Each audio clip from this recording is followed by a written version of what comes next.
Star heroine గా ఒకప్పుడు Mahesh Babu, junior NTR, Pawan Kalyan వంటి హీరోల సరసన నటించిన భూమిక ఈ ముగ్గురు హీరోలకు భారీ బ్లాక్ బస్టర్ హిట్స్ ని ఇచ్చిందని చెప్పుకోవచ్చు. ఈ సినిమాల తర్వాత భూమికకి ఇండస్ట్రీలో వరుస ఆఫర్స్ వచ్చాయి.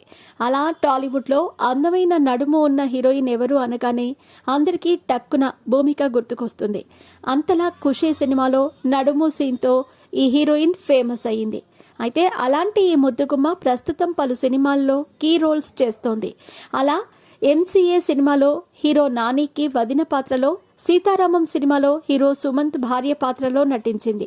ఇక భూమిక సెలబ్రిటీల యోగా టీచర్ అయినటువంటి భరత్ ఠాగూర్ని ప్రేమించి పెళ్లాడింది. వీరికి పిల్లలు కూడా ఉన్నారు. అయితే పెళ్లయ్యి పిల్లలు పుట్టాక ఈ జంట విడాకులు తీసుకోబోతున్నారని చాలా రోజుల నుంచి ప్రచారం అయితే జరుగుతుంది.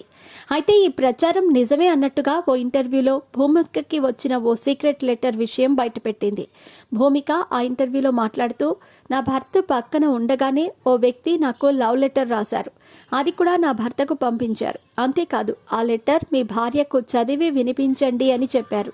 దానికి నా భర్త, నేను ఎంతగానో నవ్వుకున్నా.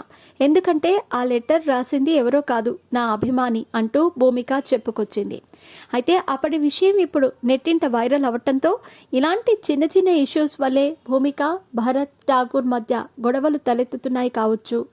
ఏది ఏమైనప్పటికీ ఈ జంట ఎప్పటికీ కలిసే ఉండాలని, చిన్న చిన్న గొడవలనేవి ప్రతి ఒక్కరి జీవితంలో సర్వసాధారణమని, వాటిని అంతగా పట్టించుకోకండి అంటూ సజెషన్స్ ఇస్తున్నారు. అయితే సెలబ్రిటీలు ఇలా అభిమానులు చేసే పనులను ఎక్కువగా పట్టించుకోరు. అలా భరత్ ఠాగూర్ కూడా భూమికకు వచ్చిన లవ్ లెటర్ని సింపుల్గా తీసుకున్నట్టు తెలుస్తోంది.